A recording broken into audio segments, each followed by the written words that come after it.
What's up, everybody? This is episode 61 of the Clappercast. This is Saturday, September 19th, 2020. And my name is Burke, and as always, I'm joined by my co-host, Sean. Sean, how's it going today? Well, just went for a run for the first time in 6 months earlier today, and my legs are not happy anymore. So just dealing with that whole spaghetti leg syndrome. A little numb over there. Yeah. Just a little bit, yeah. Yeah, you'll feel it Definitely in a couple not days. going to record standing up today. Fair enough. I think you've probably earned that. Yeah. Yeah, so it's kind of uncommon for us, 2 episodes in a week, but, duty calls with the Stanley Cup Finals coming up. Yeah, we're here with some bonus content, a rare weekend episode. Ooh, exciting times. Right? Figure one of these times in the playoffs we'll actually record a prediction show before the round actually starts, so we don't kind of have the first 2 or 3 games out of the way to make our expert predictions. Yeah, it makes the prediction carry a bit more weight, hey, when you say it from the beginning rather than a few games in. Yes, tiny bit. So, Dallas and Tampa Bay. Who would have thought that we'd end up here? I think Tampa Bay's been a strong, competitive team for a few years here, but Dallas is a bit surprising. I know that I was on the hype train for all playoffs, but they were actually my pick in September, so I'm pretty pumped that they ended up in the finals. Yeah, like how much of a confidence booster is that for you that your preseason pick is now in the Cup final with a really real shot of winning the whole thing? That's pretty good. I'm pretty pumped. I'll allow it. I'm okay with it. You know what? Take the wins when you can. Yeah, absolutely. It kind of makes it look like I know what I'm talking about, which I will take every opportunity. Yeah, because they're very rare. But yeah, I'm not super pumped that they're up against Tampa because Tampa is a super strong team and they've looked very impressive. So I think it's going to be a really, really tight matchup, despite what a lot of the media is saying. Yeah, like these are 2 high-powered teams. I mean, Tampa's got the offense to Dallas's defensive prowess, and both of them throughout the playoffs have kind of shown even on their weaker side. Like Dallas's offense has been good off and on through the playoffs, and I mean Tampa's not exactly a slouch defensively, but they're doing great, and especially with Vasilevsky and net has some impressive numbers so far. So they're really all both teams are firing on all cylinders right now. Absolutely. I guess since this is a preview show, we should give our takes. So I am fully on board the Dallas hype train, but I was kind of torn between do I go against them like I did in the Colorado series, or do I go with them because I'm on board the bandwagon. Ultimately, I think I'm gonna go with Dallas, and I'm gonna go with Dallas in 6. So that's my prediction, I guess. I'm just banking on them continuing their underdog status into this series and using their dynamic blue liners and using their depth guys to continue to score. And I think that's gonna carry them over the edge here in the finals and bring them the cup. First cup since when? 99. 99. Like it's 99. If that's not there, like after game pump ups, like party song, I don't know. That's absolutely going to be the song of the series for them. Yeah, so Dallas in 6 is what I'm going with. Yeah, so you've got Dallas in 6. I gotta go on the flip side here. I gotta say Tampa Bay in 6 as well. I thought you might do that. Yeah, well, we gotta have something to talk about, right? I mean, if I go with you as Dallas pick, then we'll be like, okay, cool, we agree, and end the episode there. Gotta have some discussion here, eh? I mean, we had that one round where we had all the same picks, but other than that, we're normally pretty at odds. So it's nice to see that we're back in our usual ways here. Oh, right. Yeah, so I think Tampa Bay, obviously they've got the abs dominant roster that contains Nikita Kucherov, Braden Point, possibly Steven Stamkos if he can make it back for a game or 2, Victor Hedman, Mikhail Sergachev, and Andrei Vasilevsky. Like, these are all elite level players, and it's really rare to have that much talent on one road. So what they also did this season that kind of corrects their issues from last year is bring in physical forwards. We've talked about this in the past few episodes, that they can actually play playoff hockey now when they bring in guys like Luke Shen, like Zach Bogosian, Barclay Goodrow, Blake Coleman, Patrick Maroon. Like, these are all players who can engage physically and really provide something, contribute to the team being able to succeed in the playoffs. And they've shown their ability to take over games, to not get overwhelmed. Like, they took out Boston. They They came into this series against the Islanders, and the Islanders had been dominating everybody so far. They came in and won 8-2 in the first game, and just steamrolled the rest of the series for the most part. So I think they're just on a roll. I think they have the roster talent to take the whole thing this year. This might actually be their year. They've definitely been in the mix for a number of years here, where they've gotten very close, and they've got a lot of guys with a lot of experience, and I think that they've made some definite improvements to their team with the guys that you mentioned, and they're looking ready to kind of push past whatever's been in their way here and to take it all. But one thing that they don't have is Joel Kiviranta to get a hat trick for them. Yeah. So I think the edge for random Finns getting hat tricks goes to Dallas, and that's the most important stat that we can have in playoffs. So hat tricks per 60 off the charts. You gotta hand it to Dallas for that one.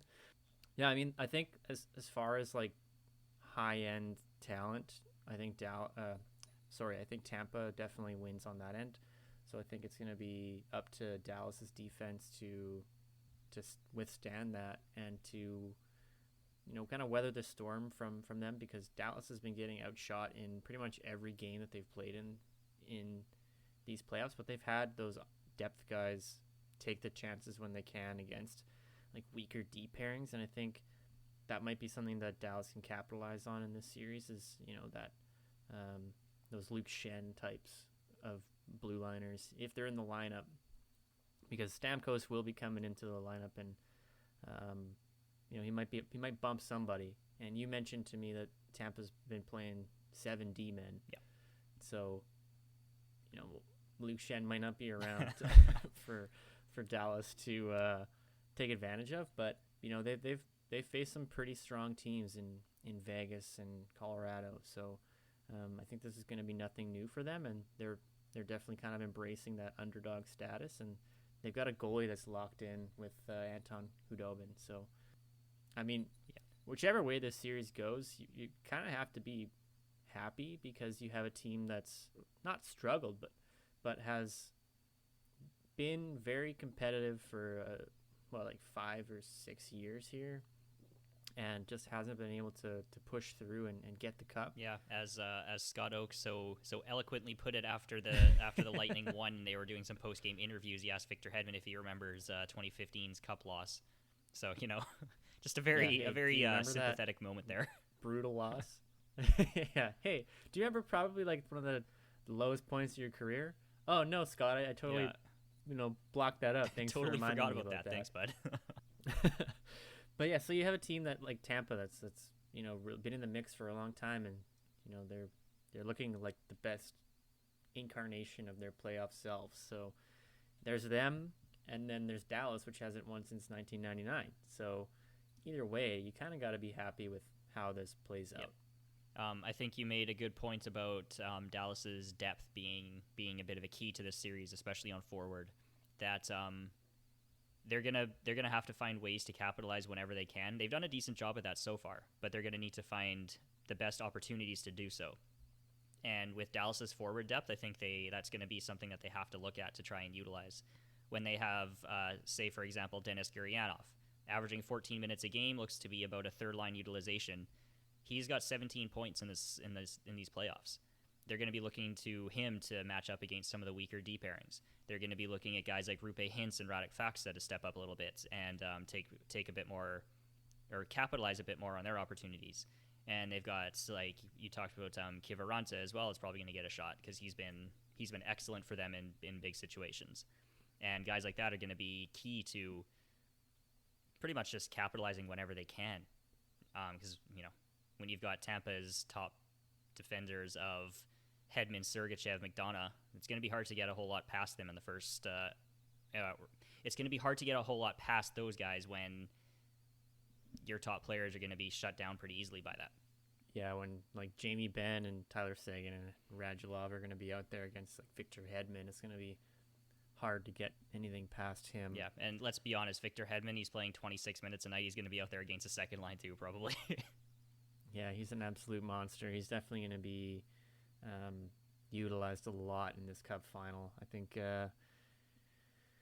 we'll probably see him out there for a lot of the game. He's just so impressive. He's, I think, what is it? He's tied, or has he beaten Paul Coffey's record of like playoff goals in one playoff appearance of 9. So he's having a really, really great postseason. And yeah, we're going to see a lot of him out there. I think, Dallas is going to have to score when he's not on the ice. Yeah, then that's going to be hard. Yeah, it's going to be very, very hard. And for the flip side, Tampa's going to have to, I think they're going to have to be pretty aggressive on Miro Heiskanen, and not play him too lightly, because he's such a smooth skater. He can kind of make it happen at both ends of the ice, just like Hedman can. Yeah. They're going to really be looking at, it's going to be exciting to kind of watch that. At Anthony Cirelli in a case like that. Someone who's actually a really, really strong defensive forward is going to have to step up big time, and he's probably going to get a lot of those tough matchups, especially against guys like Heiskanen and possibly Klingberg too. Yeah. It's going to be important for Dallas, for guys like Pavelski and Corey Perry to, play their game and get in front of the net and make it hard for Vasilevsky to see the puck. Perry's really good at making it hard for the goalie to play by grabbing the goalie's pads. He can continue with that. Yeah.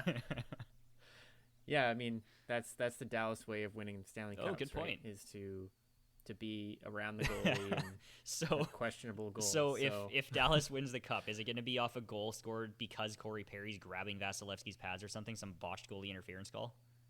It has to be. It's the only way, right? Dallas way. If Dallas wins, I think that's how it's going to be. Has to be. So you heard it here first. Yeah. Corey Perry, goaltender interference, non-call, cup-winning goal. It's got to be controversial because we love it that way, and just because of the salt. The salt would just be unreal. Oh, absolutely. And Corey Perry would make it perfect. It has to be him. It's an absolute saint. You can't have someone who isn't an absolute saint have a play like that on his record. No. He's a beautiful player. Wouldn't harm anyone. Couldn't happen to a nicer guy. But speaking of all these great players, do you have any predictions for a Conn Smythe? Who do you think is going to be some MVP candidates for these teams? Well, I think with his play in especially recently, I'm assuming he's going to continue it on. I think for the Tampa Bay Lightning, Victor Hedman is now the favorite, in my opinion. He's been an absolute monster on both sides of the puck. I can't remember the stats. I forgot to pull this part up about how much of a positive impact he has on his team's defensive play when he's on the ice. I mean, 15 points, 9 goals throughout the playoffs so far. I think he's doing everything for this team. So I think he's a favorite with Braden Point and probably Vasilevsky, just by virtue of having a .931 save percentage, 182 goals against average. That's pretty good as well. So I think Hedman's the favorite with Point and Vasilevsky as secondaries for Tampa Bay. And I think looking over at Dallas, Miro Heiskanen is probably, in my opinion, the favorite for them.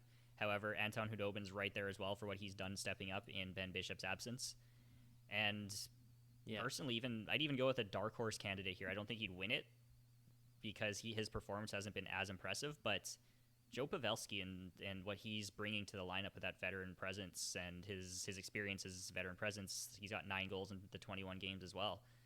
And he's been pretty big for them in that forward crew in kind of balancing out the offense through their lineup, because that depth has actually been one of the strong points for Dallas so far. Yeah, I mean, definitely a good pick. I mean, I think he's been a huge pickup for them, honestly. Just kind of bring some leadership and bring some of that pressure off of the shoulders of the core group of like Jamie Benn and Sagan.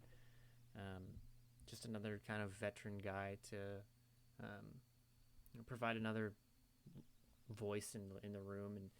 And he's played a lot of huge games for San Jose in the past. Against Vegas. Yeah. I think he's been good for them. But yeah, I think Anton Khudobin is probably my favorite for Dallas for the Conn Smythe. He has the most saves in the playoffs. Has a .920 save percentage.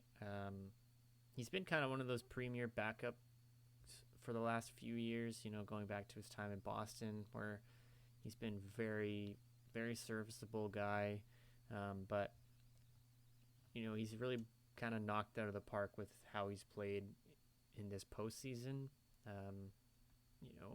Filling in for Ben Bishop it's like he's a starter just by, like, you would never guess that this is the guy that played second fiddle all year.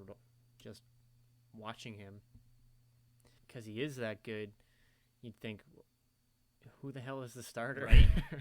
If this guy's on the bench, right? Pretty good and, problem they were to a have. really good tandem, and Bishop has tried to come back. He must have like some groin injury or something, because when he has come back this year in playoffs, he has been very slow, pushing off the posts and everything. So yeah, I think Hudobin is a definite candidate for Conn Smythe, and I think Hedman or Point or Vasilevsky and Heiskanen or Hudobin, I think one of those guys is going to win it, and unless someone just goes to town in this series and gets 19 goals or something. Like, I mean, Kavaranchik, it could do it, but he's on pace for about that many after his first game. Yeah, or maybe like Gurianov gets like a 150 mile per hour slap shot goal or something like that. Maybe that'll warrant Conn Smythe just for that. You're gonna have to ship some new nets into the bubble if he breaks through the mesh on all the ones in there already. Yeah. I have another question for you, because you're the resident Edmonton fan. So the fact that one of these teams is going to win the Stanley Cup in Edmonton, in the Edmonton Oilers locker room, does that make you feel any sort of way at all? I think it's actually kind of a funny trivia question that you're going to be able to be like, oh, who was the first home team who's the first team to celebrate a cup victory in Edmonton's arena? And it's going to be like not the Oilers.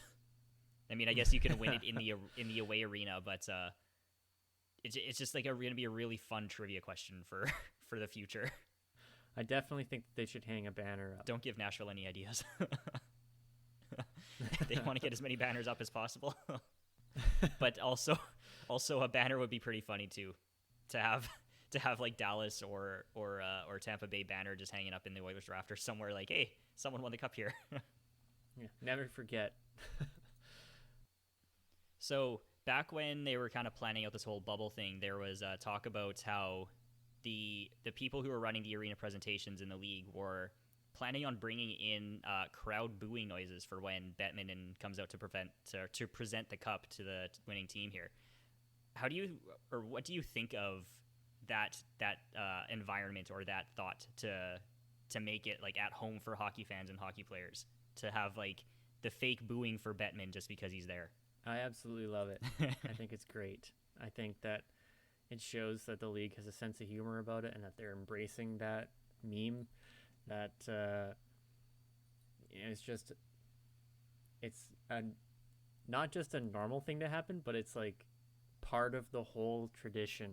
Yeah, is that it's part of the experience. Every home team fans will boo him, regardless of if their team has won or not. Like he needs to get booed. It's just part of the deal. So I think it's great. I love it. I especially like how he's Bettman himself has just embraced it. Like when it happens, he goes out onto the ice or onto the stage for the draft or whatever. He goes out expecting it, and he sees it. He starts smiling. He's waving. Like he embraces it. It's like a form of endearment to him. Yeah, it really is. I love it, and I couldn't see any of the commissioners for any of the other major sports leagues embracing it like he has. Absolutely, he's really just made it his own thing. Like he just loves it. I think I remember seeing a quote from him somewhere, reading it, that he's actually always appreciated it because if people feel strongly, if the fans feel strongly enough to boo him for things that he's doing, then it shows him that the fans actually care. That if he would be more concerned if nobody gave him a reaction at all, because then he would see that as the fans just don't actually care about the league or the sport or whatever. But because they're booing him, that it's showing that they actually care about the league and they're passionate about it. Which I thought was a pretty insightful little tidbit of info. Good guy, Bettman. Yeah, right? Doesn't mind getting booed. What a guy. So I think that wraps things up for this half week here on Clappercast. Make sure you rate, review, and subscribe to our show on any podcast platform. You can find us, for example, on Spotify, Apple Podcasts, and Google Podcasts, and more. To keep up to date with the latest content, you can follow us on Instagram and Facebook at Clappercast Media or on Twitter at Clappercast. Start the conversation on our post there and let us know which team you think will win the cup this season. Thank you all for tuning in. We will be back soon with more NHL hockey talk.